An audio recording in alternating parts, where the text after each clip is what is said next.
অনেক ভেবে চিন্তে দেখলাম আসলে শেষ পর্যন্ত কেউই পাশে থাকে না।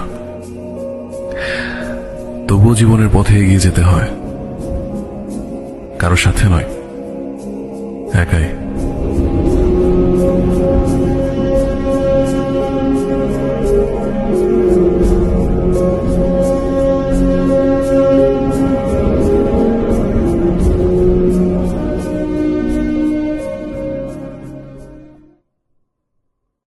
মানুষ একা থাকতে ভালোবাসে না, কিন্তু যখন তার দুঃখগুলো কেউ বুঝতে চায় না, তখন সেই মানুষটি বাধ্য হয়ে নিজেকে সবার কাছে আড়াল করে রাখে।